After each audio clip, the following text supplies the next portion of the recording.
The latest employment data from Stats Canada shows London's job market defying the trend compared to other parts of the country.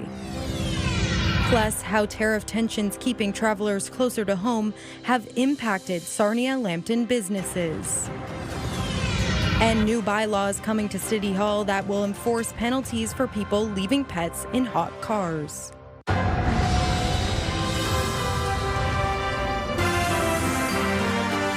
CTV News with Lauren Stallone.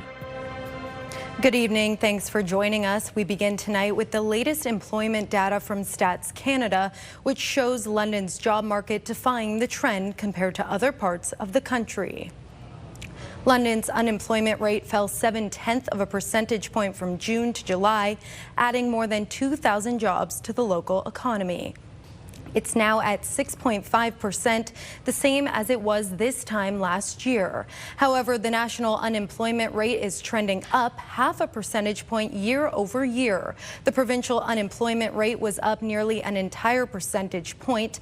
With a closer look at Canada's labour market, here's Abigail Beeman. Noah Kelly has been applying everywhere with no luck, and the timing is urgent. I'm getting evicted because I lost my job, my last job, and now I can't make my rent. The unemployment rate for those 15 to 24 hit 14.6 in July. That's the highest since 2010, excluding 2 COVID years. It's been incredibly difficult to find a job, especially as a person who doesn't have experience previously. Overall, there were 41,000 job losses in July compared to 83,000 gains in June.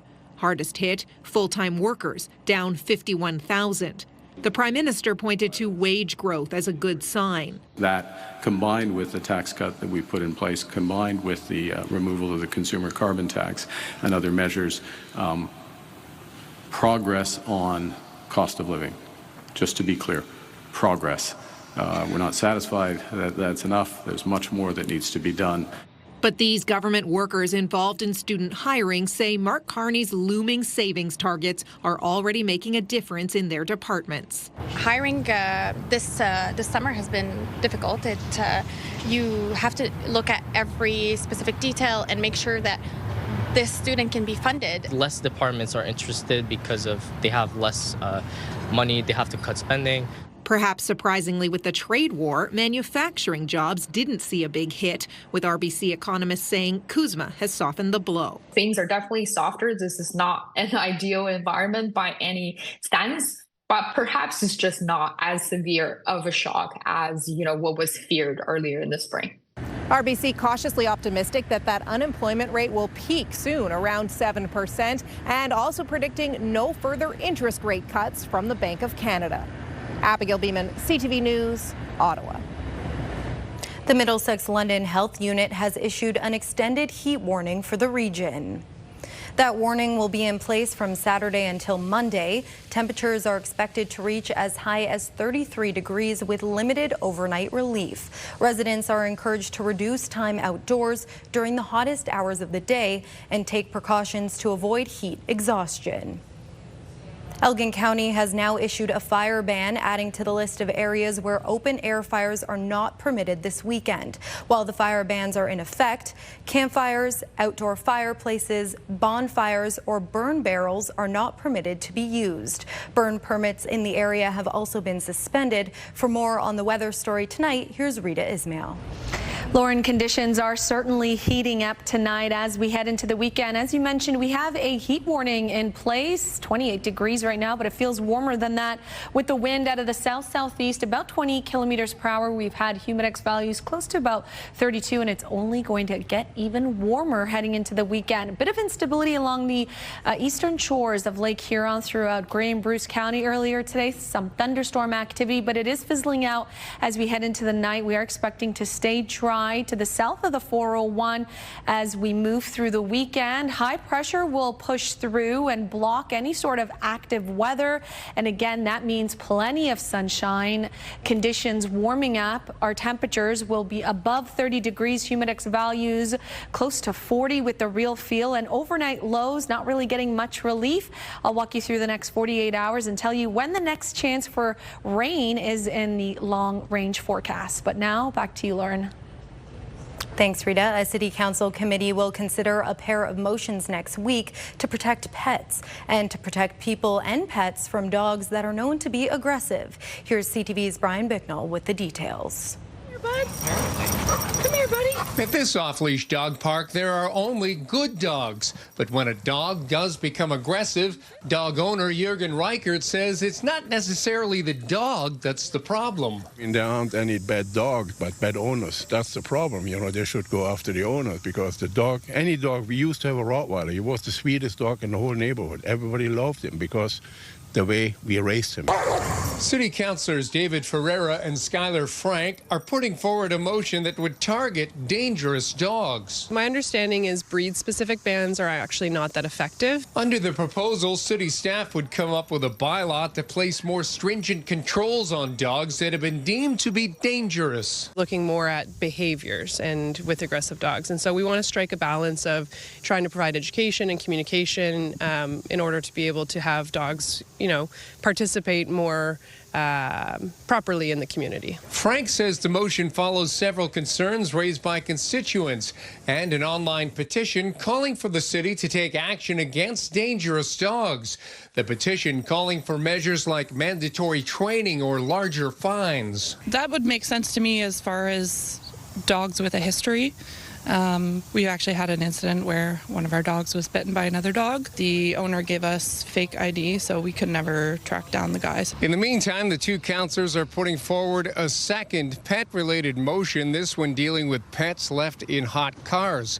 According to Councillor Frank, as of mid-July, London police had responded to 60 such incidents so far this year. She says it uses up police resources and costs local taxpayers in what's supposed to be provincial jurisdiction. We want to, again, have a better way of addressing this, and especially if we have bylaw officers and London Police Services going to these calls, we want to be able to recoup the cost of that, and we don't have a method right now to do that. The two motions will be considered by Council's Community and Protective Services Committee Monday. You're a movie star now. You're a movie star.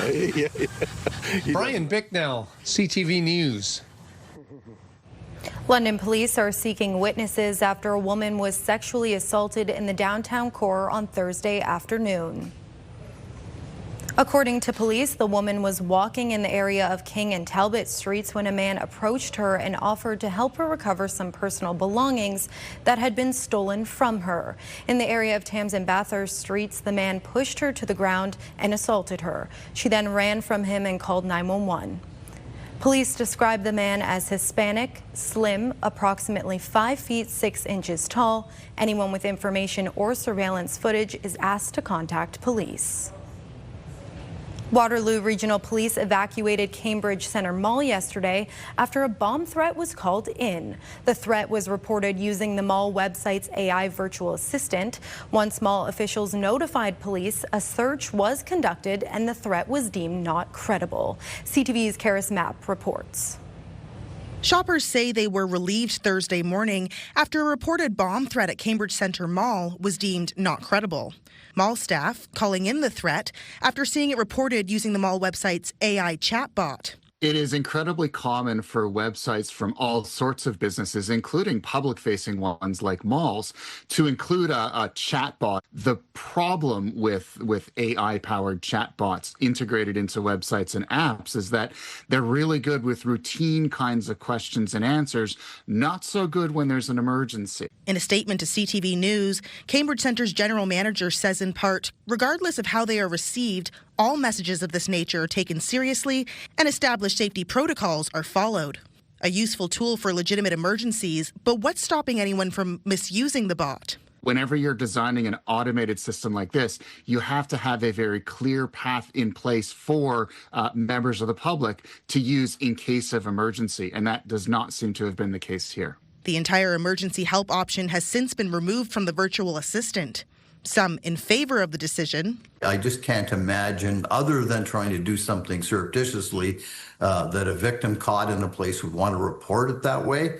You could do all sorts of things to notify the police in some fashion. Others think the tool could be useful if updated. What you would want to do is look at this particular case, analyze all aspects of the communication, and learn what was done right, what was done wrong, and how you need to update that technology going forward. In a world with continuously evolving technology, some say these types of tools are the future.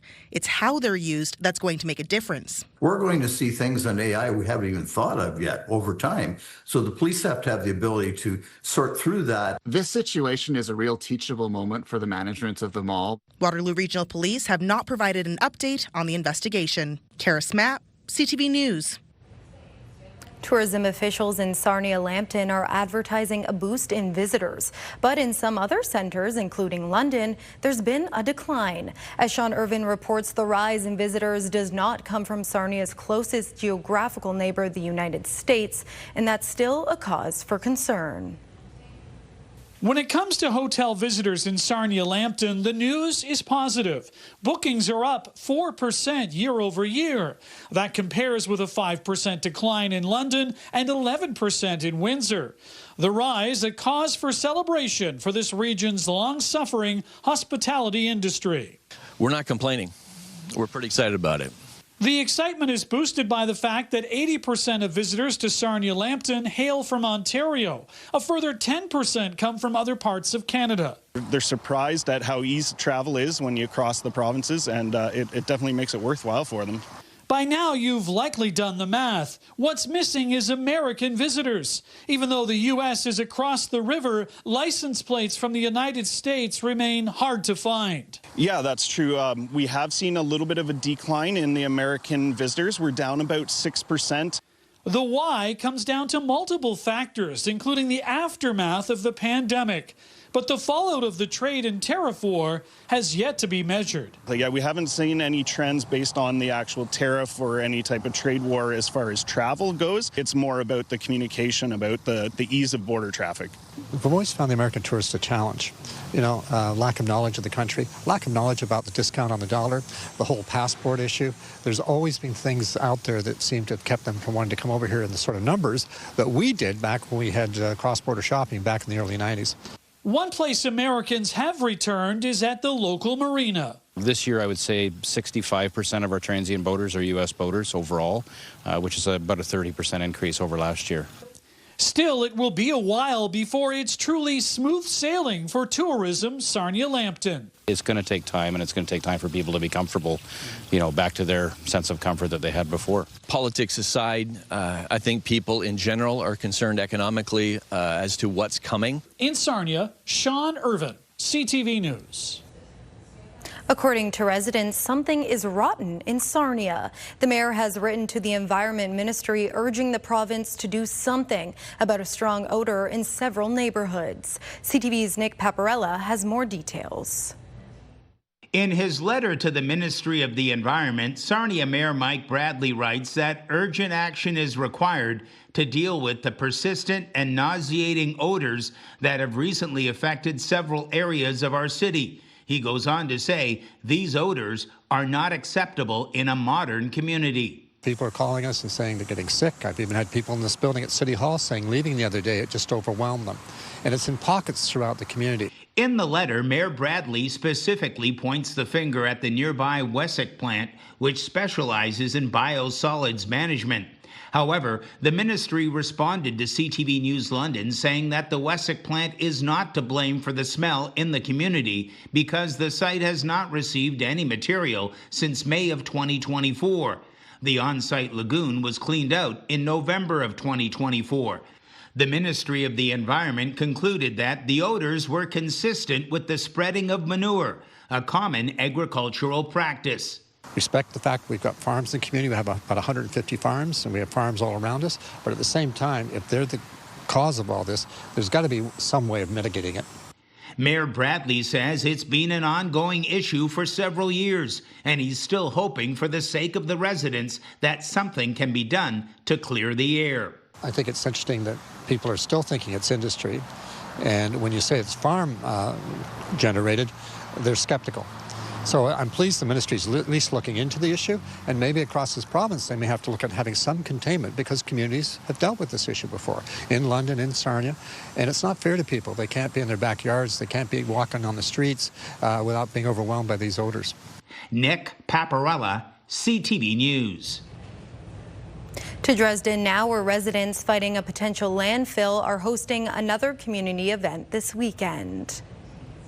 We're just going to continue to fight and show display of unity for the community. Dresden Together wants to form a human chain from the site on Irish School Road into town. Organizers hope supporters will come out Sunday at 1 p.m. York One Environmental Waste Solutions wants to restart an old landfill for a regenerative recycling facility. It isn't just about our community, because if this can happen here, there are a lot of other dormant landfills in the province that could end up being in the same position, that are bordering on a small community like Dresden, that could end up in the same fight that we are. Researchers at Western University are tackling aviation-induced climate change by using existing cameras to track contrails. Rita Ismail reports. They're called contrails, short for condensation trails, visible in the sky. And according to scientists, these thin white trails impact the environment. The global aviation is a significant source of climate change impact. And a portion of that is actually not direct CO2 emissions, but the secondary effects that come from contrails. This is where the flight actually is, that red dot. In an effort to mitigate the impact of contrails, a team of researchers from Western, along with the Global Meteor Network, is working with an experienced pilot to change the flying altitude of planes by using ground-based cameras to observe aircraft. A small percentage of flights, about 15%, would need to make little corrections just in a height that don't cost much to eliminate contrails entirely. The major problem is that there's no data to inform the models and to send the airplanes in the right direction, and we're changing that with our project. The project is now financially backed by Google and Breakthrough Energy. There was a need for model verification, validation, and it occurred to me that we could use the Global Meteor Network to validate the contrail models. Contrails can induce warming of the Earth. Vita says existing satellite systems, on average, detect contrails 30 minutes after formation, limiting their utility for actionable mitigation. The goal is that in the last couple of years there was a big growth of the network with thousands of cameras around the world, and now we want to expand our capabilities. So we have the data, and we want to just do something for the world and the general public and for science with the data set that we have. Rita Ismail, CTV News. A section of Veterans Memorial Parkway will be closed for Monday's morning commute. The road will be closed from Oxford Street East to Huron Street for CN Rail repairs. A detour will be in place with drivers redirected around Oxford Street East, Clark Road, and Huron Street. The road is expected to reopen around 3 p.m. Tennis fans are still coming down from cloud 9 after a win they won't soon forget last night. At the hands of Canada's teenage champion Victoria Mboko, CTV's John Benavalli-Rayo now on that fairy tale run. For Victoria Mboko, it was a magical moment and the stunning end to a fairy tale run in Montreal. I think when I had that winning moment and seeing so many people standing up and cheering for me, it was kind of a surreal experience. Mboko taking the tennis world by storm after beating the former world #1 Naomi Osaka. Among the 4 Grand Slam champions, the 18-year-old unexpectedly bested to get to the top at the Canadian Open. Honestly, I would have never believed that I was going to end up in this exact moment, so it's just amazing. On social media, now retired Canadian tennis star Eugenie Bouchard simply writing, Vicky. She was very passionate about playing. In Burlington, Ontario, her former coach said Mboko started playing tennis when she was around 4 years old.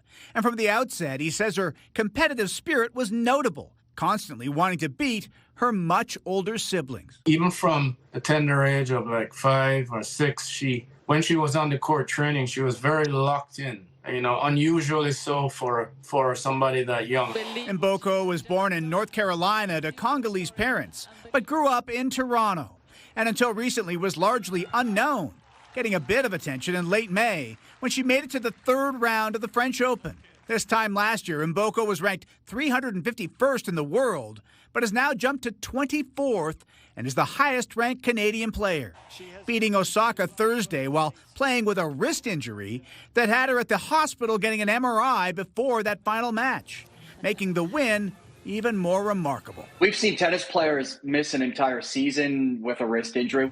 Mboko will now take a few days off to look after that wrist and get ready for the U.S. Open, which begins in about 2 weeks.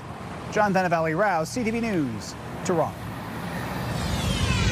Coming up, total takeover on the table. The Israeli leader's aggressive plan to ensure Hamas's defeat. Plus, pay raises across the board. The Prime Minister announces sweeping changes for Canadian military compensation.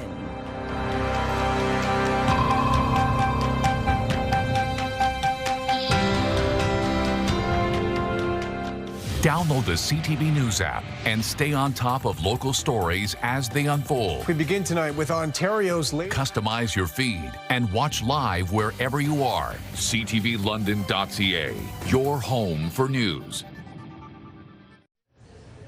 The Israeli Prime Minister is calling for his country's military to take total control of Gaza before transferring the territory to Arab forces. With more on that decision and what it could mean for a potential ceasefire, here's Rachel Aiello. The prospect of Israel taking complete military control of the Gaza Strip, sparking protests outside of Israeli Prime Minister Benjamin Netanyahu's office and across Israel tonight. Those demonstrating echoing United Nations concerns that doing so could be catastrophic for the hostages Hamas is still holding captive in Gaza. The reaction, the result of Netanyahu declaring his intent to expand operations temporarily. In order to assure our security, remove Hamas there, enable the population to be free of Gaza, and to pass it to civilian governance. That is not Hamas and not anyone advocating the destruction of Israel. Pro-Palestinian protesters outside the Israeli embassy in Ottawa today outraged over what Netanyahu's move may mean for civilians in Gaza. Gaza belongs to their people. Nobody can take Gaza, just their people. No another army, no another country. We cannot sit back. It's unsupportable. And Netanyahu wants to occupy the crime scene. Israel has come under intensifying international pressure, including from Canada, to reach a ceasefire. Talks between Israel and Hamas broke down last month. Today, the recognized terrorist group said Netanyahu's latest plans represent a blatant reversal of the negotiation process. The Israeli Prime Minister said it's about liberating the people of Gaza. Rachel Aiello, CTV News, Ottawa. Members of Canada's military are getting the biggest pay raise in a generation as part of Ottawa's plan to meet its NATO commitments. Prime Minister Mark Carney announced today spending of $2 billion to boost salaries, benefits and lump sum payments to members of the armed forces. CTV's Mike LeCouture now with more on what was announced at CFB Trenton today. All members of the Canadian Armed Forces will receive a pay raise. In front of a wall of soldiers at the country's largest Air Force base, the Prime Minister said it was time to recognize the worth of the Canadian Armed Forces. These are the men and women we trust to wear the maple leaf, the Canadian flag, and to risk their lives for it. Their pay, your pay, should reflect the weight of your responsibilities. The government will spend $2 billion to increase the salaries for the rank and file. Non-commissioned officers will see raises of between 8 and 20%. An entry-level soldier will now get an additional $700 a month and earn more than $52,000 a year. After he met with soldiers at CFB Trenton, the Prime Minister said better compensation was needed to recruit and retain soldiers to meet current global challenges, not just Russia and China, but also climate change. The Arctic's melting. Our wildfires and floods are more frequent and devastating. And these are all threats to which the Canadian Armed Forces responds. For the first time, soldiers will get daily bonus pay when they are deployed on domestic missions to help Canadians during natural disasters. Bonuses will also be given to officers who are deployed to serve in the Arctic and who are deployed overseas. Retention bonuses will also be offered for soldiers who take on additional training. The country's top soldier says this should allow Canada to make up a shortfall of more than 12,700 soldiers before 2030. We have increased the target for recruits this year. We're at 7,600, which is about 1,000 more than last year. And this is how we are going to gain back to full strength. Defense officials say this is the biggest pay raise for soldiers since 1998. It also contributes to Canada's commitment to making its 2% NATO target by the end of this fiscal year. Judy Trin, Canadian Forces Base, Trenton. Rita Ismail joins me now. Rita, it is a hot one out there today. Yeah, well, buckle up. It's only getting hotter, Lauren. That's right. We have another heat warning in effect for the weekend starting Saturday.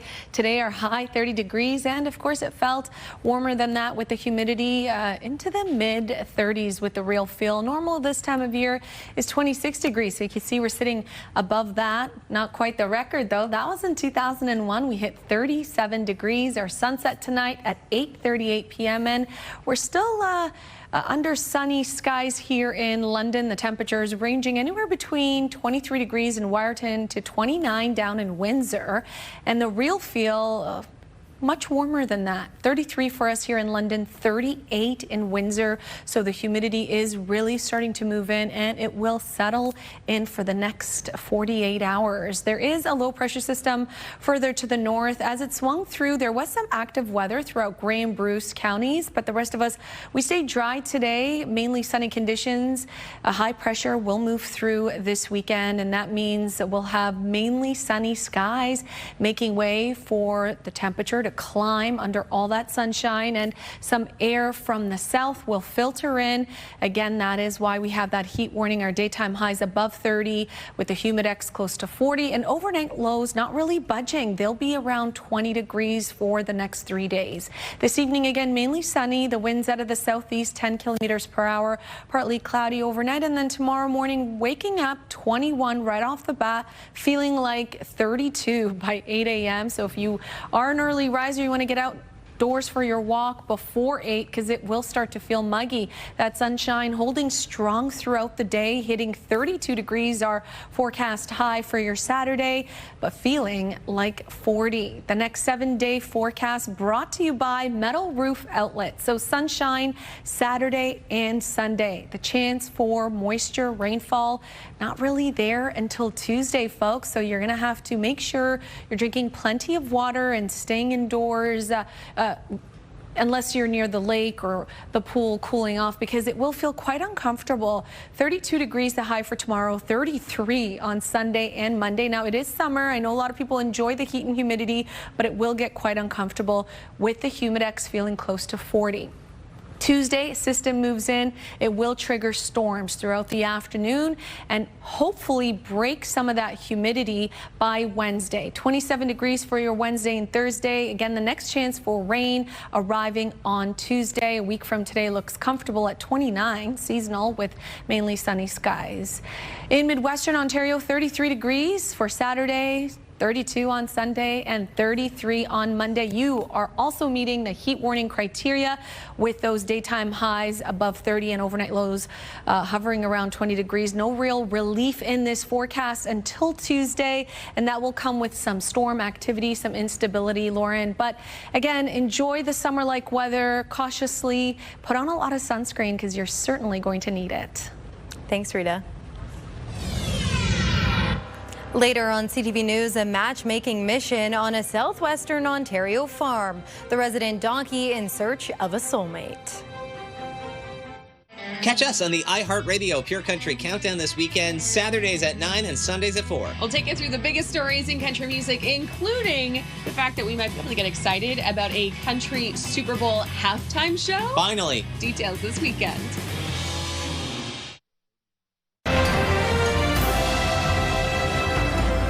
The The union representing about 10,000 Air Canada flight attendants says Pearson and 3 other airports will be affected during what it calls a nationwide day of action on Monday.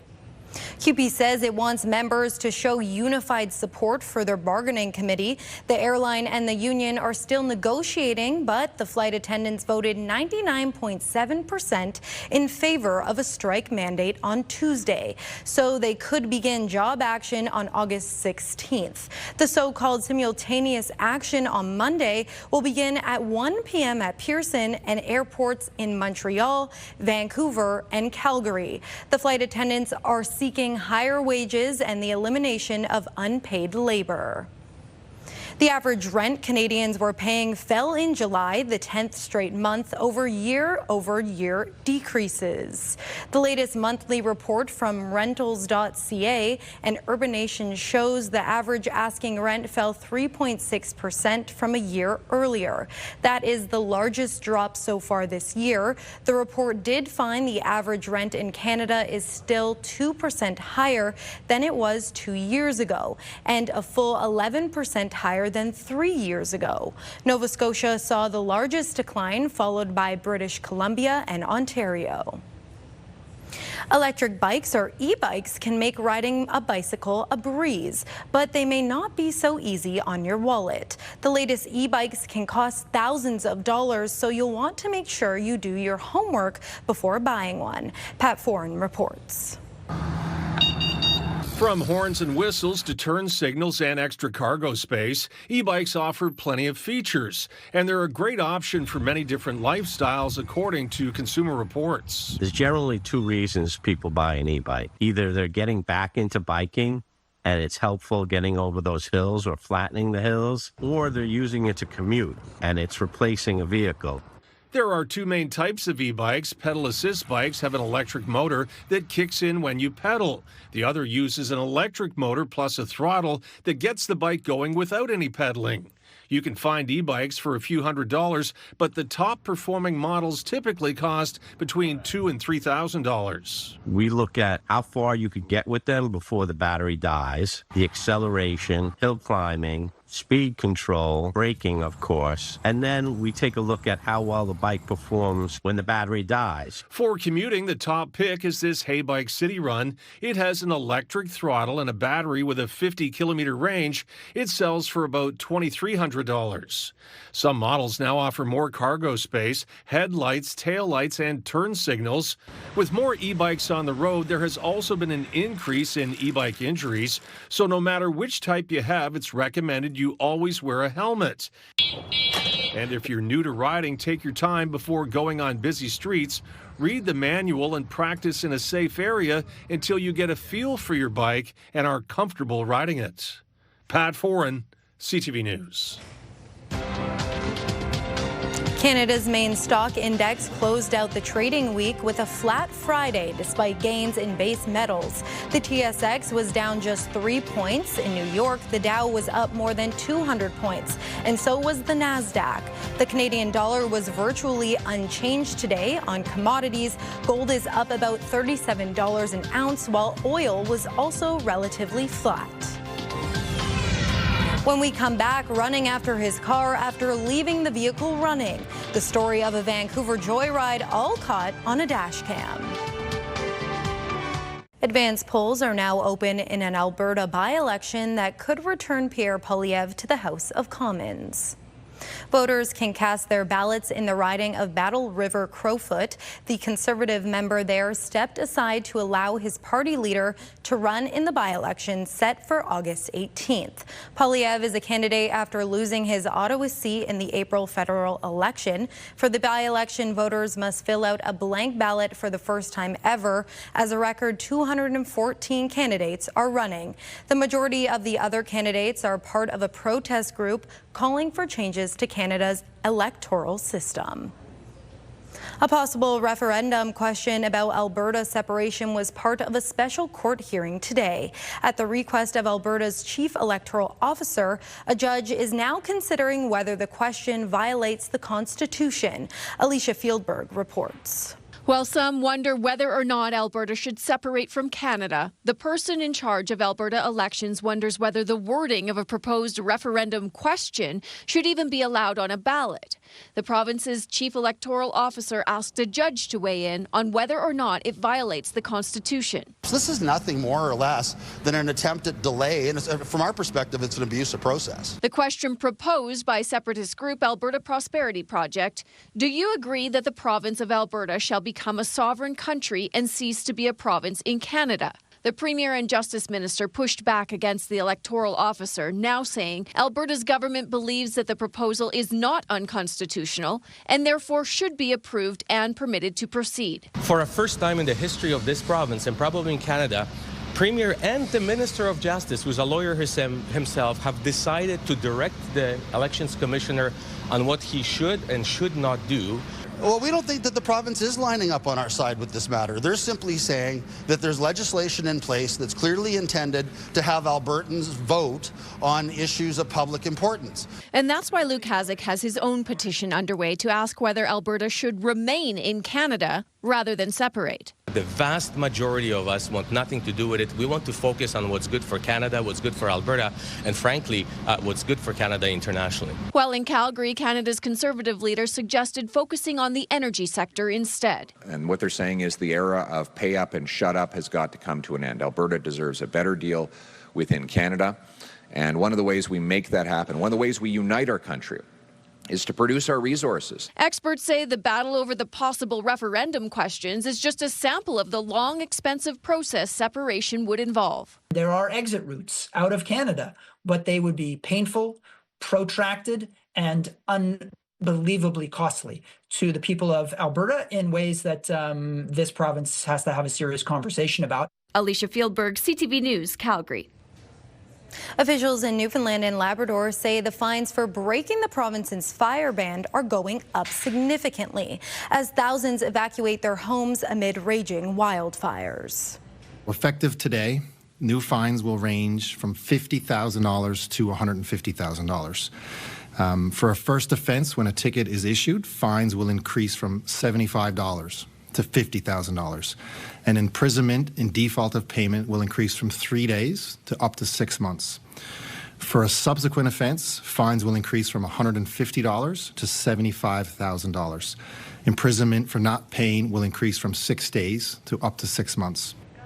According to the Premier, officials are still getting reports of people intentionally setting fires despite the bans. 20 firefighters from Ontario are expected to arrive in Newfoundland this weekend to help, along with water bombers from Quebec. A Vancouver man says he's learned a valuable lesson after someone stole his car when he momentarily left it running and unlocked. As Ben Milger reports, the suspect went on a dangerous joyride through the city, and it was all caught on dashcam. On foot, Michael Aresta chases his own stolen car down the street. Here's the exact moment when I catch up to her here. I bang on the window. She speeds off. As you can see here, just no regard. That's when the thief began to drive erratically, running multiple red lights, almost hitting cyclists here and a pedestrian here. She swerves around another car to drive through a bike lane. Here, she dodges oncoming traffic on the wrong side of the road before jumping the median and getting back on the right side.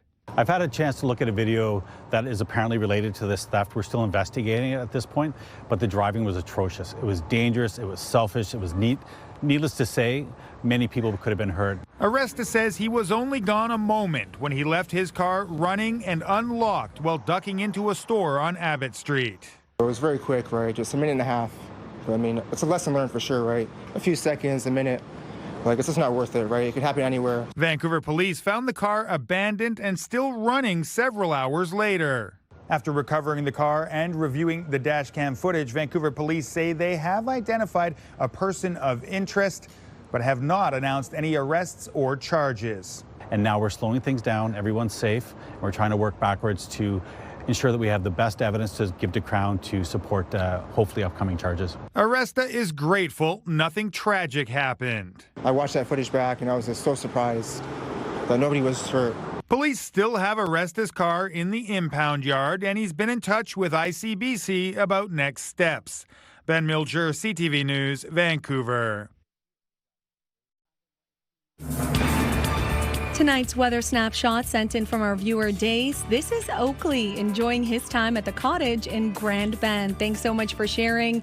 We have lots of cottage-like weather for the weekend. A heat warning, which means lots of sunshine. Our temperatures climbing to near 35 degrees, feeling close to 40 with the humidity. Definitely a great weekend to be by the water and keep cool. Finding love on the farm isn't easy, especially for a young miniature donkey. At 7 years old, Hank is on the hunt for a mate, and his matchmakers at a farm in Erin are using social media to document Hank's journey. CTV's Alexandra Hollick has the story. Oh, princess! This Prince Charming is Hank, a 7-year-old miniature donkey looking to meet the love of his life. We're hoping that Hank can find a Jenny, a miniature Jenny similar to him in size. The young Jack joined a farm in Erin back in June. Hank has been a vision of mine for some time. We got our cows first, and I feel like we've always needed a donkey. He quickly made himself at home, but now the eligible bachelor is on the market. Hank likes long walks around the farm, through the lavender fields. Yeah, he's just looking for a companion to live out his days with here at Erin Hill Acres. While Hank here may be single and ready to mingle, his matchmakers here at Erin Hill Acres say there are a few boxes the female donkey or Jenny must check first.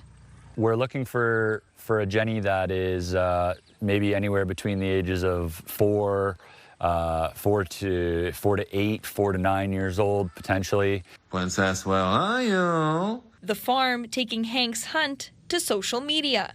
We thought that we were just putting together a funny little video to reach out to our followers and try to find Hank a wife and a love interest. Something the Donkey Sanctuary of Canada says is possible.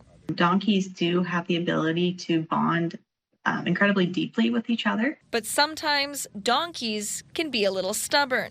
A new animal stepping into their territory, sometimes they're a little apprehensive about it. Starting to share resources together, that's a sign of being comfortable and accepting of them. The farm is accepting applications for Hank's perfect match through Instagram, Facebook, or email. I guess in the caption or the subject line say, "Attention Hank's wife." I think that would be, or future wife, so that would work out, I think. All in the hopes that there will soon be some new additions to the pasture.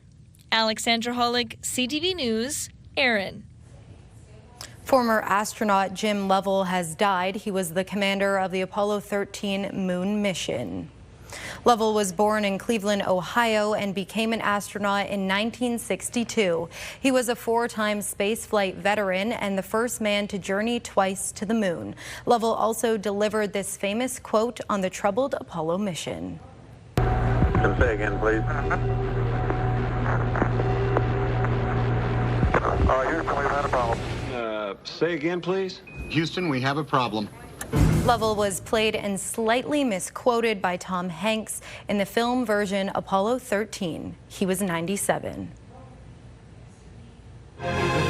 London's top stories. We have breaking news tonight out of Ottawa. The latest in the breaking news alerts. I'm tracking an area of severe weather. It'll start. And watch live. A development now to a story from City Hall we brought you. Download the CTV News app. A local choir is giving vulnerable men a place to belong and to showcase their singing skills. Sasha Pietramala has more on what the group means to one man and the community. For Lloyd Willett, the Edmonton Downtown Choir isn't just a space to sing. When it sounds like this and I'm part of it, I feel sort of like I did something important. Willett has been singing with the men's choir for 10 years. They know my foibles and my ups and downs, you know, they're my friends. The men's choir got its start in 2012 thanks to Eva Bostrand. I'm me and I'm the conductor and they are the singers and we have a good time together. I like bantering with the guys a bit. Won't you show me that you really care? She created the group to give vulnerable men a place to belong. We want to be available for people who otherwise do not have a chance to be in a choir. We started out as a bunch of ragtag, throw together downtown leftovers who just sort of came together. The 60s song Downtown is their signature song. There's nothing better than singing in front of an audience that really needs to hear some cheerful music. They got very, very beautiful voices, especially all combined together. It just sounds so awesome together. And getting to perform outside makes it even more special. It's always special when we're here in the park. You know, we've got an audience. We always have people wandering by, looking at us and stuff. Things will be great when you're downtown. For Willett, being able to provide a bit of joy for strangers is what fulfills him these days. Hope. Because the best things in life, they say, are free. And I think the most successful people in the world want to give back and do the right thing. That's why I sing. Sasha Pietramala, CTV News, Edmonton. That's it for us. For your latest local updates, you can always head to our website. Our next newscast is at 11. From all of us at CTV News London, thanks for watching. Have a good night.